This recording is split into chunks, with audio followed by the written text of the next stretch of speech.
So good morning and welcome to Medical Grand Rounds. We're not going to talk about COVID-19 today. The numbers in the hospital are about flat. The ICU number is still a little bit bothersome. It's hovering around 50, and we're hoping to have it not go up much above that because it'll start to overwhelm the capacity of that new fifth floor. But the total hospital numbers have crept down a little bit in the recent past. So our speaker for Grand Rounds today is Dr. Akamese. She has been the lead physician at the Clinton Family Health Center for over a decade now. She's also the medical director of Integrated Medication Assisted Therapy Program and the medical director for FQHCs. So I am going to, before she starts, do a quick poll to see who our audience is. So if you wouldn't mind using your poll button to answer that. We're up to 80 participants at this point, and 53, 58 have responded. Okay, I'm going to end that and share the results. So we're a mix, as usual, of APPs, specialty physicians, primary care, hospitalist, a few students. So with that, I'm going to let Dr. Akamese get started. Awesome. Thanks for having me. I'm very excited to be able to talk to you today. So the title of our talk is Opioid Use Disorder in Various Settings. Right now you're visiting me at Clinton Family Health Center. Outside this office, there's people using drugs and they're dying from overdoses. This is an old picture of our team. We're very proud to be able to provide addiction care within the primary care clinic. So this is what we're going to talk about. The main thing we want to communicate is the medications work. We really want you to communicate that with the patients. The other interesting opportunity is when we have patients with chronic opiate therapy who develop medication misuse or opiate use disorder. We utilize buprenorphine to transition them without allowing them to go into significant withdrawal. We use buprenorphine also to taper off of opiates. We're going to talk a little bit about that. We're going to talk about the criteria for use disorders, what patients have to go through to get treatment, being better to talking to patients about use, harm reduction strategies, and of course, we want everyone to get waivered. I don't have any commercial relationships to disclose. So right off the bat, we want to throw some data at you. Unfortunately, all our data is a year behind. All of this stuff you can easily look at if you Google.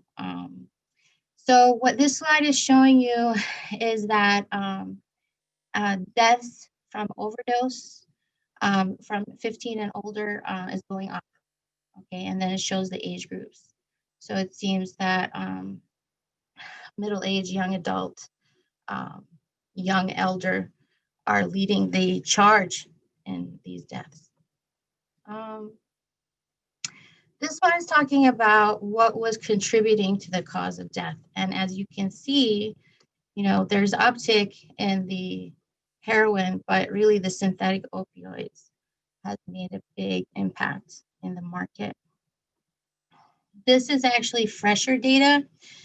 What they did was they looked at the pandemic numbers for overdose deaths, and then they made a projection. So they only looked at the numbers through June, and what they're projecting is that probably we're going to have you know, 4 times the number of deaths. So on the all drugs category, which is all the way to the left, you're looking at like maybe a quadrupling based on that trend. When authorities were hypothesizing the effect of the pandemic on people who use drugs, they thought that maybe a limitation in the supply because the pandemic was interrupting supply chain, that it would cause people to use less. It actually had the opposite impact, and it probably has to do with how people cope, and people who use drugs, how they cope as use drugs. So looking at the synthetic opioids is the highest, but also there are some overdose deaths related to other drugs like cocaine and cyclothane. So what is the criteria? Um, Generally, all of the DSM-5 criteria for use disorder, which is a nicer way of saying it, has 3 elements. So, and it usually is progressive. So initially you start with loss of control. So if this is a patient that you see in primary care, it would be a patient who runs out of their medicine. They can't control their medicine. They're trying to get medicine. They're going places to get medicine. So we've all seen this. So loss of control. And then there's physiologic dependence. Now, in the case of opiate use disorder, you really can't use tolerance and withdrawal as the defining criteria if you prescribe the opiate, because if you prescribe around the clock opiate, the person is going to become opiate dependent because they follow your medical advice. So you really shouldn't use that criteria against them. But the other criteria, definitely. And then lastly, the consequences, the inability to stop despite having health problems, despite it impacting your relationships, despite it causing you danger. So what do we have historically for treatment? We had methadone, and then regulations came into play because methadone does need to be monitored. So methadone is a full agonist opiate. So when you give a full agonist to somebody who abuses other full agonists, you need to be careful because the definition of the disorder is lack of control over the substance. So then they came up with naltrexone, which is a full antagonist. And then the Data Act came out, and we were able to have office-based opioid treatment. So later on, when I talk about the IMAT program, it's an OBOT. So that's kind of like the federal designation of what we do. We prescribe medications that are waivered under the Drug Addiction Treatment Act so that I don't have to be an OTP. So OTP is the other designation where people get methadone. In our area, there's mainly 2 OTP programs at Strong and at Pathways. And so we can talk about how we link people who are not doing well on buprenorphine to methadone. Because if you use the analogy of diabetes, buprenorphine is like metformin. But if I have a totally uncontrolled diabetic, I use insulin because there's no limit to how much I can reduce my insulin. So methadone has a much higher limit, but the more you prescribe it, the more you have to monitor it. So then in 2002, we got buprenorphine. I got my waiver in 2007. Then they invented Vivitrol, which is the injectable naltrexone. And then they had another law that allowed nurse practitioners and physician assistants to also become waivered and help treat people with opioid use. So these are the 3 main medicines. So remember, methadone is in an OTP. So if a person has a use disorder and you're prescribing them methadone, you're kind of really practicing in the gray zone. Because remember, if there's an adverse outcome, you kind of shouldn't have been giving this person methadone. So it has to go to an OTP. Now, primary care can prescribe it for pain, certainly. But just remember that if a patient has a use disorder, you kind of do have to do your due diligence if your indication is pain, because it could be looked upon questionably. So what do we have in our OBOT? So the IMAT program is housed in primary care. So it's an alternative to chemical dependency. So we can provide medication to people who are not willing to get counseling and who may or may not want to engage with chemical dependency. So a rapid access to medication-assisted treatment. So we offer buprenorphine, which is a partial agonist that we're going to be mainly talking about. And then there's naltrexone. It's available in an oral pill that can be utilized for use disorder. In this slide, they're talking about it in the injectable depot form, which is Vivitrol. So this is a slide to convince you that buprenorphine and methadone are really the best things we have to treat this problem. So when we're looking at overdose and we're looking at ED or inpatient stay, if you use buprenorphine or methadone, your hazard ratios are lower than any other treatment category. So for my inpatient docs out there, I want to convince you that if you have the opportunity to treat someone with a use disorder and you never want to see them again, try to get them on buprenorphine, because maybe you won't have to see them again if you can get them to engage in treatment. So this is my slide to tell you, please, please, please tell them the medication works. It really does. So what we do, we don't prescribe it. So it works, but then we don't prescribe it. So this is what that slide is showing. So what is the situation? We have people who are dependent on opiates, and if they don't get them, they become very sick. You have providers being more restrictive in providing those opiates. You have primary care that may lack awareness on how to treat. And then you have limited access. So it's really like we need help. We need your help. So perhaps this slide is a little bit out of order. Let me see here. Help us help them. So what do we want you to tell them? Tell them the medicine works and they need to go to their treatment and they should take their buprenorphine the same way every day. So, and then do a referral to CD. And if they say no, no, no, then do a referral to IMAP. And then we need people to get waivered, because here's the main problem I need to communicate. I can only treat 275 people by law. So if I treat somebody who is rather complex and I stabilize them, I need to send them somewhere for somebody else to see so I can see the next train wreck. So what are we looking at in terms of IMAT offerings? The main medications we're looking at are buprenorphine, because buprenorphine has less risk of relapse than naltrexone. The other reason, and we're going to kind of go into this, is naltrexone is a full antagonist. So you can't give it to someone who's physiologic dependent on an opiate. They need to be off of that opiate for 10 to 14 days, and most people can't do that. Naltrexone is a mu receptor antagonist, but it can also be used for alcohol use disorder. So we do treat that in the IMAT specifically. So we talk about what medications to use. What do we do for you? If you do the IMAT referral in Care Connect, my referral goes to a queue that's monitored by our nurse. And if the referral is coming from inpatient, what we really need to know is, are you going to bridge them until the IMAT people can get them in? Which means, do you have a waiver? If not, then I kind of have to send the prescription with the inpatient team to make sure the patient knows before they leave from in front of you that they know where to go to get their medication. So we can provide a bridge script until they can get in to see us. We have 2 sites at Wilson, 800 Carter Street, and on North Clinton. So we can help with perioperative management.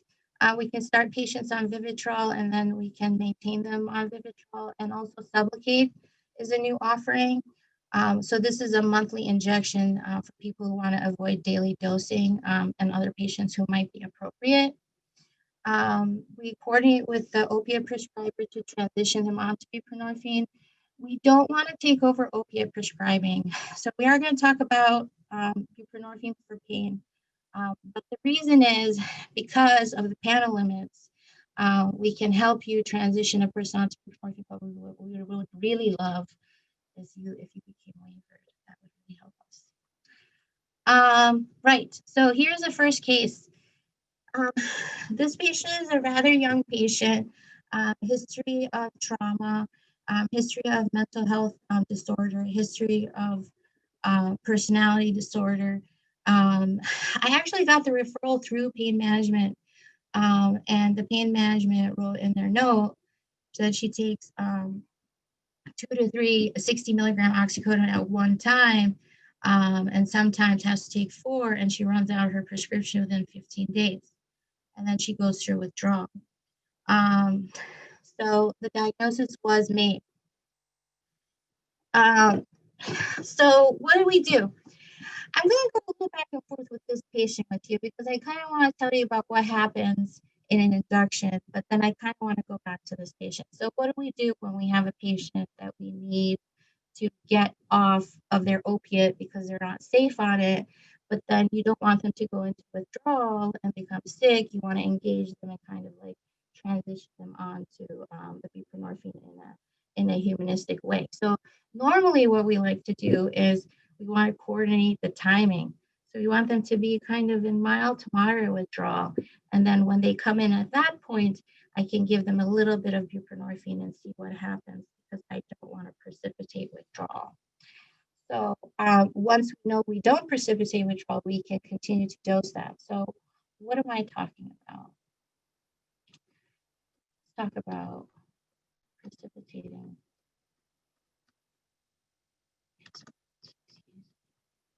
Here we go. Okay, so sorry, I'm kind of going a little out of order. I just wanted to skip to this slide to show you what's happening when you precipitate withdrawal. So why do people have to get waiver training? You know, there's some doctors who are saying that we should get rid of the waiver because everyone should be able to prescribe this medicine. But you do need to have specific education to prevent an adverse event. So what would be the worst thing that could happen is that a patient is on a full agonist and they have a full effect, and you give the buprenorphine too early. So the partial agonist, which has a higher affinity to the opiate receptor, displaces the full agonist, but only partially activates. So I don't want to give them the buprenorphine at this point. I have to wait for that full agonist to flush out enough so that when I do introduce the buprenorphine, the mu effect, the mu activity is similar, and then the patient does not experience withdrawal.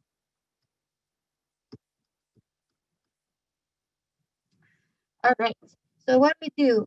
We call the PCP after we got the patient's permission. So the biggest part of the situation is being able to contact the patient and talk to them about their problem in a non-judgmental way and get them to agree. So what do I get them to agree? I get them to agree that they have to tell me what's going on, that if they don't tell me what opiate they're on, it makes it more difficult for me, that I don't want to precipitate withdrawal, and that would make them feel awful. And so the main thing is you have to tell them the buprenorphine is kind of a path of no return. So this is something that I like to clarify at the onset because the patient needs to accept that they don't have control over the opiate. And then we do have some back and forth with people where they're kind of like, yeah, I know I don't have control. I need to be on buprenorphine, but then maybe once in a while they'll just float an idea of like, oh, I have so much pain. I wish you would give me my Percocet again, you know. So that happens. So what do? We talk to the PCP. We want her to come at a specific point in time, right? So how do we determine that? We say, okay, when you take your medicine, when do you start feeling sick? They'll say exactly 4 hours, 20 minutes, or something like that. They'll say, okay, in 3 hours and 20 minutes, I want you to come for your appointment and bring the buprenorphine prescription that I gave to the pharmacy with you. So what does she do? She doesn't do that. She comes in with a CAL score of 30.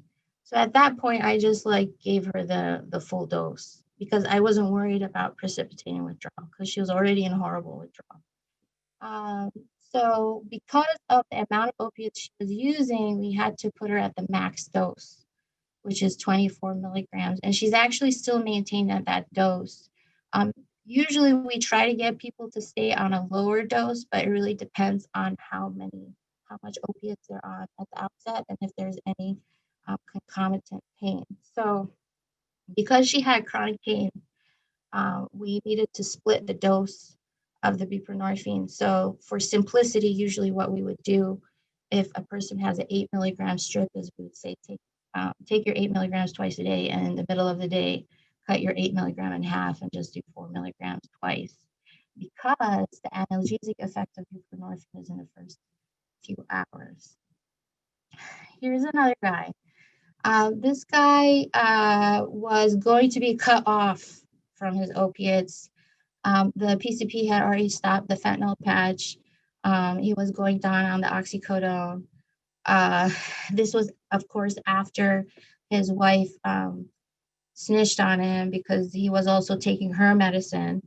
And basically, the life cycle of this man for probably the past 6 months before he met me was, have enough to feel okay, and then go through withdrawal and get agitated, and then have acquire some more opiates, feel okay.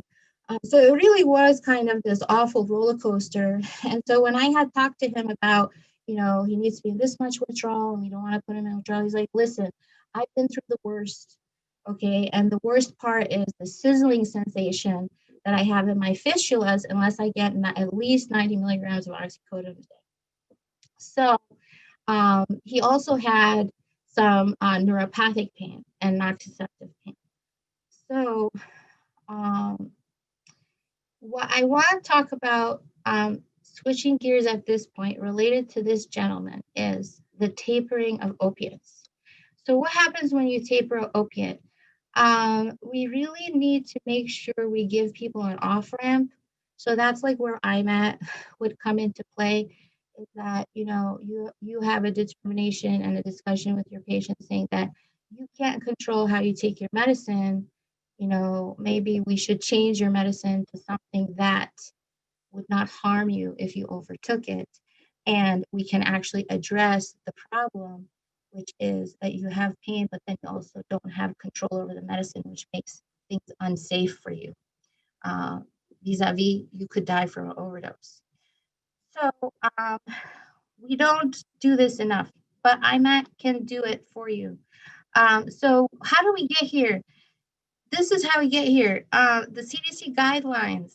So what was the intention of the guidelines? To improve communication about the risks of benefits. What was the consequence of the guidelines? A lot of regulatory changes that encourage providers to taper people off of their opiates, put them into withdrawal, maybe not be aware of MAT and offer them MAT. So then what happened? They came up with a mea culpa 2019, but this is less well known. We are going to take questions at the end, so I'm going to try to finish 10 minutes early. So they said that, oh, no, you misapplied the guideline. We weren't really saying just have hard limits. We're saying just don't get people on high dose opiates who aren't on high dose opiates now. So what did they say? They said specifically, we don't support abrupt tapering or sudden discontinuation because it causes severe withdrawal, and then the person might look for other drugs. They said that we did not tell you to have hard limits or cut people off, but that if you started somebody on an opiate, don't go above 90. But if they're already on a high dose, we didn't mean for you to start tapering. So what happens when you taper people? This is a newish study. So it looks at veterans, and it's looking at people who stop opioids over time and the rate of overdose and suicide death. So when you're looking at the days after stopping an opiate, the greatest amount of suicide death is in the first month to 2 months. And it depends on how long they've been on an opiate. So the people who've been on opiate the longest, who've been on an opiate for more than 400 days, have a higher risk of having suicide or overdose. All right, back to this gentleman. So we have a cool question. This patient, he agreed he didn't have control over his opiates and he wasn't safe. But his main worry was the buprenorphine going to help his pain? So we want you to say, what do you think? Will it help his pain? Yes or no? So I'm going to run the poll.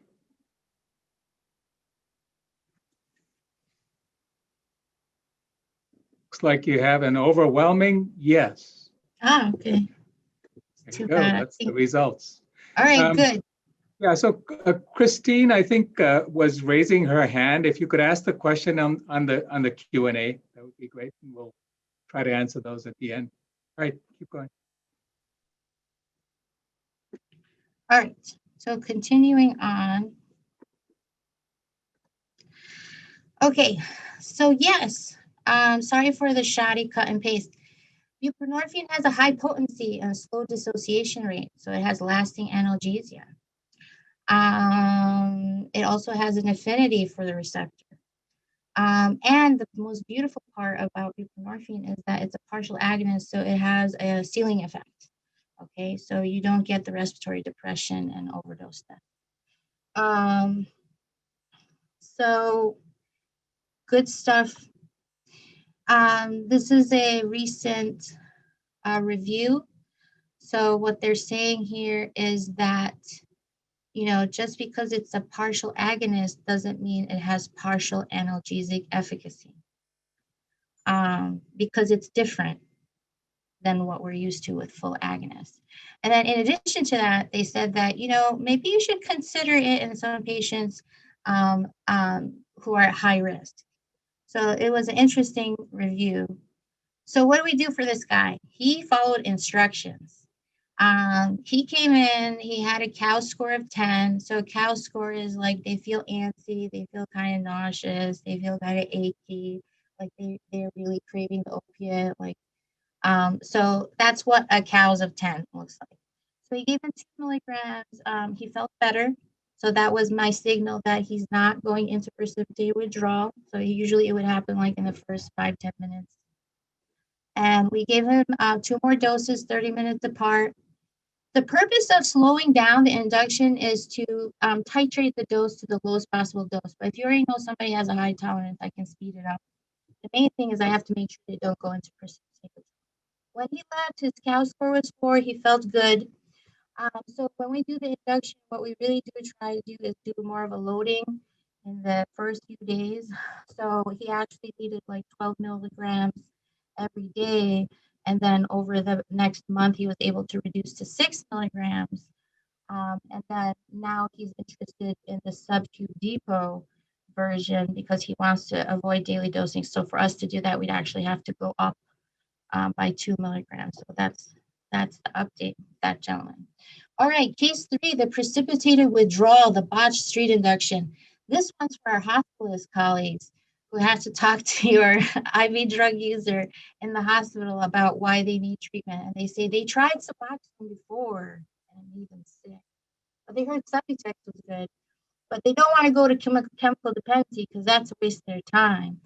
But they can't stop using long enough to do a standard induction. So that snippet is more for ambulatory colleagues. So what's the story with the Subutex? I don't know if you guys get this story a lot where people talk about Subutex to you, but the buprenorphine naloxone combination, so the Suboxone, the reason why the naloxone is there to discourage dissolving and injecting it IV, okay? But what happens? People inject it IV anyway. And so the naloxone puts them into withdrawal in the first 90 minutes, but then the buprenorphine outlasts the naloxone, so they still get a high. So that might be the motivation behind a patient saying like, oh no, I want Subutex. Maybe they want to inject it. If they inject it, it still has a ceiling effect, and it will still protect them from overdose. So what do you think happened with this guy when he says that he took Suboxone before and it made him sick? is he probably just precipitate withdrawal on himself. So at this point, you know, my main thing is like, listen, you're not a doctor. If you want to get this done professionally, the way that it's done is like this. So I teach them the same exact stuff that I taught you. I tell them that the heroin or opiate they're using is like a foot on the gas pedal and pushes it all the way down, stimulates the receptor all the way. But if I give you the Suboxone, it only pushes it halfway. So I can't give it to you too early because it's going to push your opiate off and it's going to put you into withdrawal. And I think that's what you did when you tried the Suboxone, because I think that you need to start the Suboxone. So that's kind of the argument. This one I put in here because if people are going to be doing inductions by microdosing, we really have to help people get on the buprenorphine without having to go into withdrawal. But what does that entail? It entails that we have to do it in a mathematical way. So that means that this is actually a review table from a study that shows a buprenorphine dose that started at the same time that the patient is using a full agonist. And the buprenorphine dose is increased mathematically so that at the end of the microinduction, right? So the standard induction is 2 milligrams every 30 minutes, right? The microinduction is 0.875 milligrams every day. So these are all the different regimens. So what do we do at IMAT? We have this. So what I would do is, you know, if this 30-year-old guy is in the hospital, you have the perfect opportunity to start buprenorphine at any time and then discharge it to IMAT for continuity. But let's say this guy comes to my clinic and he says, I can't stop using long enough for you to give me my buprenorphine dose at 2 milligrams because the opiates that I'm using has fentanyl in it and it lasts so long that you would have to wait a very long time, 36 hours, 24 to 36 hours, to have the effect of that full agonist low enough so that I could introduce the buprenorphine. So most people don't want to do that. So what we do, we microdose. So a 2 milligram strip cut into a 16th, okay? So what I do is I give them the prescription. They bring the prescription to the office. I take the strip and I draw on it with a graphite pencil. So the strip is kind of rectangular, like the shape that's on the slide. And I'll divide it into 4 sections. And then the top section, I'm dividing into 4.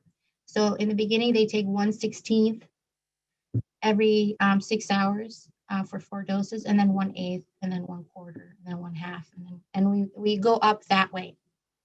And if they do that and continue the full agonist at the same time, they can stop the full agonist once we get to about 16 milligrams of buprenorphine.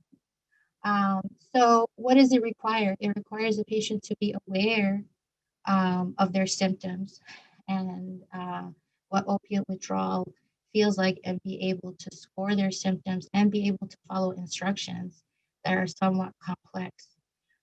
So this is what we're trying to teach people to use to get on buprenorphine without having to go through withdrawal. This is another case.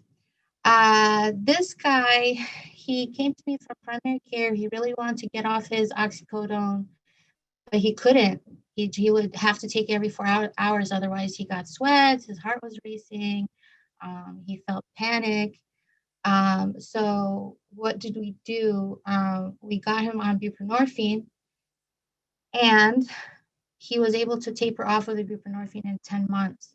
So then he was off of the opiate, whereas previously, if he tried to stop taking 10 milligrams or stretch out the space between the doses, he would just become sick. So what do I have to make sure if I'm going to use buprenorphine to get someone off of an opiate and I stop their buprenorphine too?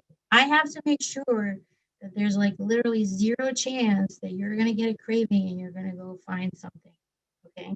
Because if there's a chance of that happening, it's better for you to just be on the buprenorphine.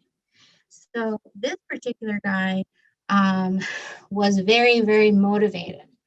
So what do we have to do for this guy?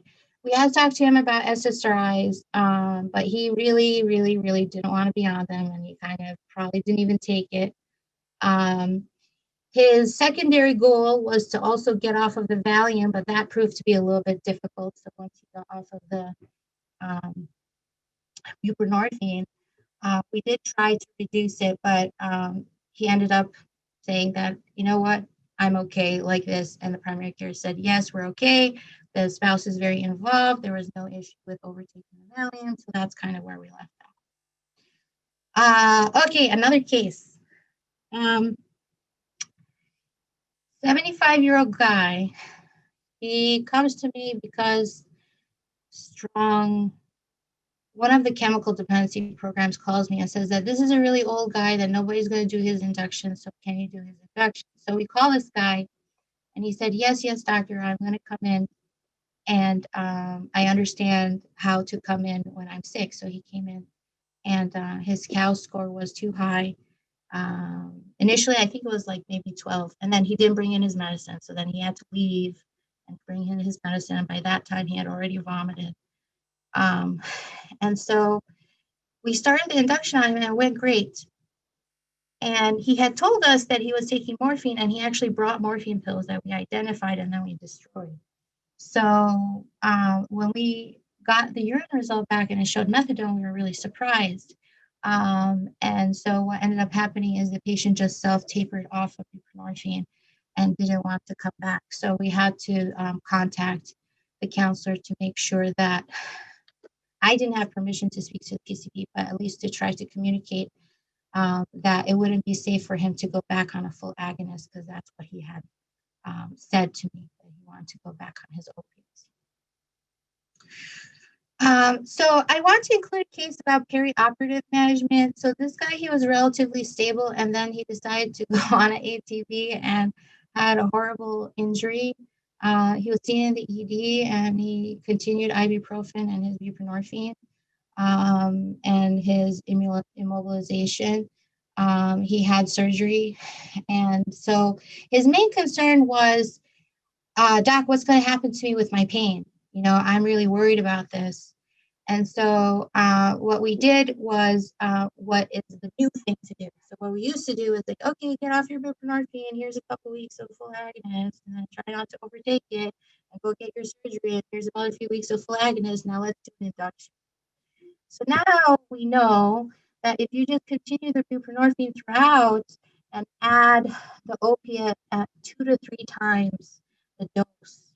So the way we determine that is we coordinate with the surgeon. So I call the surgeon and I say, you're doing this procedure on this patient. What is the opiate that usually prescribed for this patient? And they'll say XYZ, 10 milligrams, blah, blah. So what I'll do is like, I'll double it. And I'll tell them to continue the buprenorphine, use the full agonist around the clock, but I only give them a few days supply. And then usually I'm able to stop the full agonist within the first week. So it requires frequent touches just to make sure like the patient feels comfortable, but it worked great. So perioperative management. Yeah, pretty much. Patients are worried that you're going to trick them and then make them go into withdrawal or pain.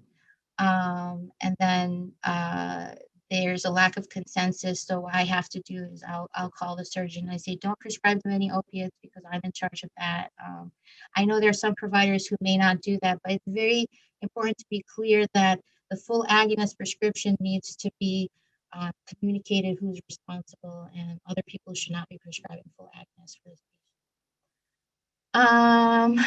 So I was trying to work on the order of this talk, but this slide is here to tell you that how long do you keep them on buprenorphine for? As long as they want to be on it, because it's not just that you're treating withdrawal. So there's opioid withdrawal, but then the level above that is craving. So if you're living in craving constantly, any kind of stress can kind of set you off into relapse. And then relapse is really painful experience. So you really want to try to avoid that. So what's the better thing to do? Most of the time I try to get people to stay on their treatment until their life is in order and everything looks good, and then we start tapering. And then if they are feeling cravings again, then we back off a little bit, wait. So it's something that may take 6 months, it may take 3 years. I had one lady on 24 milligrams, now she's on 2 milligrams. It took us 5 years, but we got there. So what is IMAT? What is IMAT? So IMAT is there to take the really sick people who don't want to go to counseling, who are overdosing. So you can do the referral in Care Connect, and we can send bridging, we can do the microdosing. We can figure out, even if they don't want to get treatment, we can figure out ways to help them and engage them. What happens when you refer people to chemical dependency? Chemical dependency will take patients who are actively using. Patients don't have to stop using to engage in chemical dependency, but it is a process. So a patient has to go in and get an interview and then be assessed to be admitted or not admitted, and then get their treatment at chemical dependency. So what does the IMAT hub do? If we have people that become stabilized, we send them to chemical dependency, because chemical dependency is going to teach them the skills they need to be able to cope with stress, and create new coping mechanisms. And then when chemical dependency is done with them, they need a maintenance provider. So we can be the maintenance provider, and we need your guys' help to get more people waivered. So this guy is a very sad case, probably a repeat story for many of our inpatient colleagues, is you have the young man who gets a prolonged hospitalization for IV drug use. Maybe you didn't give them buprenorphine initially, or maybe they got buprenorphine, or maybe they refused it. And then, whatever happens, maybe they decline the option to go into inpatient, outpatient CD. And so they leave the hospital with no buprenorphine. And then they become, they may overdose and die. So what happens to people who are not given medications? The probability of opioid overdose goes up as the longer the time that they are from the overdose. Okay, so if you don't give them any medication in the first 1 to 30 days, is a high chance of getting overdose, especially as time goes on. And then as time, if it's, let me skip over this. This is the point that I want to make, and I'm going to go back to the last slide. So for patients who are unable or not willing to engage in chemical dependency, you can do a computer referral to IMAT in the hospital. And then we just need to know if you can give them a bridge and if we need to give them a bridge. So that's the main thing. So this slide, going back to this slide, is that the overdose events are reduced if you retain them in treatment. Adverse childhood experiences. So now I kind of want to transition to the part of the talk that's talking a little bit about the psychology of people who are using. So I do talk a lot about adverse childhood experiences. So if you experience abuse, neglect, or household dysfunction before the age of 18, you have a higher risk of developing a substance use disorder, diabetes, severe obesity, alcohol use disorder, smoking, sexually transmitted diseases, injuries due to risky behavior. So what is this about? When people are mistreated as children, they have to assimilate the experience. So they have to attach to their caregiver, and so they can't believe the caregiver is a bad person. So subconsciously, the resolution to that conflict is, I deserve to be mistreated. That's why, because I can't dislike or not be attached to my primary caregiver because I'm dependent on them for survival. So in order for me to assimilate this experience, I know that I deserve. That's the reason why this is happening to me. So what happens, these maladaptive imprints stay in our subconscious, and they kind of like our little time bombs in there.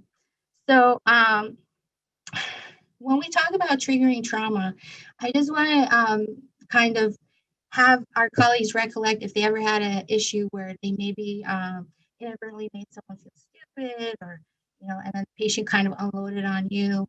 and it was really a disorienting negative experience because you felt like the patient was just completely talking about stuff that had nothing to do with the situation. They're totally unloading on you.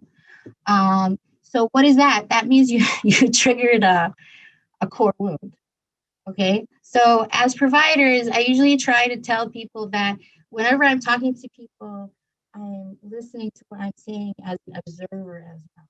Because I can say things maybe in a way that sounds a little off-putting, but if I develop my observer side, I can try to mitigate that, to make sure that I'm working from a uh, frame of reference to reduce stigma. So what is stigma? Stigma is when you inadvertently communicate to people that they're not worth treatment. They're not worth getting better. So how does that manifest? It manifests when you don't listen to their story, or if you put contingencies on what you have to do to maintain treatment. You only talk about the disease, but you don't talk about what they have control over. You may have beliefs that make you think that right off the bat, like this is a person who's going to lie, they don't have willpower, they're never going to get better. So trying to be more conscious and being more liberating from stigma. So how do we do that? We talk to them about what they do. Um, how many times they have to go through withdrawal, how hard is it for them to acquire drugs. So understanding their situation, asking clarifying questions and setting goals with them and moving through that. So generally we want to try to avoid terms that are off-putting, like addict, addicted baby, relapse. So there are nicer words, more neutral words. So now the most neutral term is chronic relapsing brain disease for addiction. So it's always a work in progress. So what are the maladaptive beliefs a provider can have that can impact the patient? Is that, us providers, we also have subconscious needs, right? So our subconscious need is that I'm a good doctor, my patients get better, right? So what do we do to protect ourselves? We say that this person probably is not going to get better, so I don't want to invest myself, because if they fail, I'm going to feel like I'm not as successful as a physician. So it sounds completely ludicrous, but there is the phenomenon of people feeling that before they even approach the person, before they even talk to them about their problem, that it's probably not going to get better anyway, so don't bother. So what we want to try to encourage is that have a therapeutic interaction with people. Don't be afraid to talk to them. Validate what they're saying and reflect what you want to reflect to guide the conversation to where you need to go. At the same time, don't feel that you can't set boundaries. So these are the kind of soft skills that we work on in IMAT to assist the patient to move through their treatment. So I did kind of want to talk about this. We're kind of low on time, but what I do want to talk about this is because I feel like we all collectively need a counseling session, okay? We are at the midpoint of the winter of our pandemic discontent, if we use the Spanish flu timeline. So, we're looking at things getting possibly worse before they get better. So we kind of need to work on ourselves and our energy, and to remember that you can do the best that you can, and that's really all that you can do. So why am I talking about Carl Jung? Carl Jung is probably the guy that I would want to have reincarnated so I could hang out with him. So what he's saying is that the structure of the personality is that you have a conscious self and you have the persona that you project. So my persona is that I'm a competent, smart doctor. If I have a persona that I'm projecting, I also have a shadow. So what's my shadow? My shadow is incompetent and stupid, okay? So what is the point of understanding the persona and the shadow? Is that we all have the potential to be stupid and incompetent and competent and smart, right? We're both of those things. So the more you try to distance yourself from your shadow, you're not acknowledging that you have the potential to have these negative traits. So that's kind of where we work with patients to try to not judge themselves. So how do we talk to the patient? We're basically telling them, you're not a bad person. You know, you have this problem. Let's figure out how it's harming you so we can reduce the harm. Harm reduction principles. What do we do? Sometimes if people can't stop using drugs, we help them not get the health consequences. So what do we say? Say don't use alone, don't mix drugs, and use naloxone to prevent overdose. If you're going to inject, use a fresh needle. Do you want PrEP? Let me connect you to peer support. Let me get you some social work. Maybe you need housing. Maybe you need benefits. So I always show them this picture. Fresh needle every time because you don't want to have shards of metal embedded in your flesh. You know, but doctor, I'm not going to use. Yes, but if you do, you know, use a fresh needle. So the syringe access program, we can give them syringes. We can take sharps, and the pharmacy can give them sharps. This is some information for the syringe exchange program, just as a reference. PrEP, we give people PrEP. We just have to make sure they don't have HIV, Hep C, or B, and then we do the testing every 3 months and refill at that interval. Narcan, we also have a Narcan program. So we provide free Narcan to patients or staff and we train them. So quick overdose prevention training. So Narcan, you can get it from the pharmacy without a prescription, but the pharmacy needs to get paid. So there's a copay and there's a program to help with the copay. But if you get it from us, overdose prevention program, you get it for free. What is the basic training? You have to recognize the person is not responsive, meaning you try to wake them up, they don't wake up.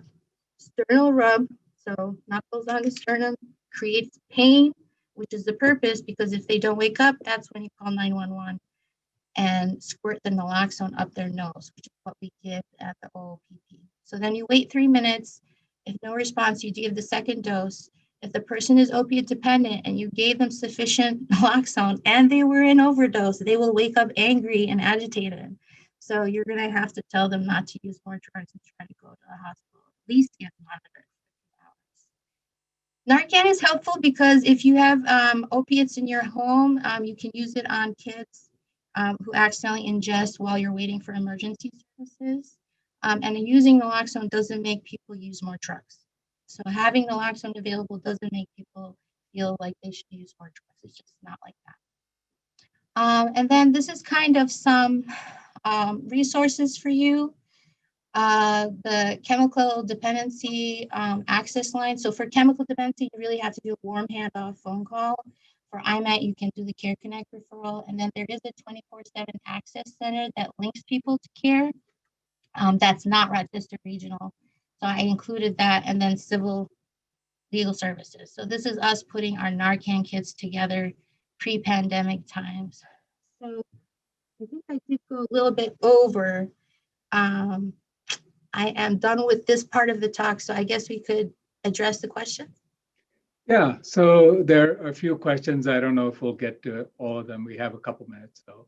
So one question is IMAT appropriate for a patient who's been prescribed something such as Percocet 10-3-25, 3 to 5 times a day for the last 10 years? Right, so what we do usually for people who are on full agonist, the question for me is, are they abusing it? Are you concerned that they're going to have an overdose? Have you tried to taper it? Maybe they don't have control over their dose. So like the real question is the behavior around the medicine. And then if the patient wants to come off the medicine, I can use the buprenorphine to taper them off of the medicine. I just have to make sure that if they ever get any cravings, we put them back on the buprenorphine. So you could, but the patient needs to know that the buprenorphine is really a medication for use disorder. So we're not really treating people with it for pain at IMAT, although the DEA gives you off-label permission to do that. We really try to refer people to pain management if it's purely a pain issue. Yeah. So another question from D. Jackson is, since buprenorphine has agonist properties, can patients overdose on it? So the data that we have is that the people who do overdose in Monroe County, they're less likely to have buprenorphine in their system. So the buprenorphine is protective, and most of the overdoses are polysubstance overdoses. So it's people who are using benzos, alcohol, gabapentin, and opiates, combining that, and then the synthetics. So usually the buprenorphine is less associated with overdose. So if we have the buprenorphine, they're less likely to overdose. So, and then I guess this is an anonymous attendee. Why is there a limit on the number of patients you can treat at once? And should there be policy changes to that? Yes, please help us make policy changes, because it is really ridiculous. I think initially, probably the thought around it was that, we don't want doctors to just kind of become a pill mill. So we want to make sure that you're giving the appropriate amount of care. But, when you're dealing with primary care workflows that's already overloaded, you have people who have the specialized knowledge. You really are hamstringing them when you put panel limits on them. But I think the idea behind it was to prevent pill mills, that kind of idea. Yeah. So I think the other couple of questions relate to when and how to make the referral to you. So are you getting referrals currently from inpatient doctors, outpatient doctors, both? Well, the inpatient was a relatively new thing that we're turning on in Care Connect. So we have to meet with inpatient team to kind of help answer their questions. So we do want to meet with them to talk about the issues around their particular population. But yeah, all you have to do is do a referral to IMAT. So you would just write in the referral, this person is being discharged. And the nurse is supposed to be looking at that every day, so that we make sure that we catch them and make sure we bridge them before they leave the hospital. So you can currently refer to IMAT. So we'll try to spread this word. Yeah, we'll try to spread this word to our hospitalist group. And just remember that chemical dependency is very appropriate. If they're going to go to chemical dependency, send them to chemical dependency. But at IMAT, if they become more stable, we will send them to chemical dependency, because it's really important for them to get those counseling and the skills when they're ready to learn that. All right. And then there was one person who was interested in the slide on needle hubs. I guess we're going to be sending out this presentation anyway as a YouTube, so they can get it. Yeah. So let me see here. Or maybe just send that slide to Lisa and she can pass it around. Or maybe people can screenshot it. So there's the website on the bottom. So if you just put in needle exchange and healthnewyork.gov.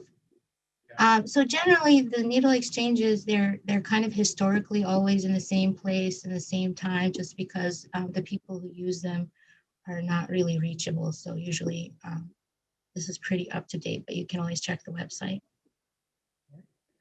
Well, we're just about at 9:30, so thank you very much. That was a great talk, and I think good resource for people to know of in the community. Thank you very much.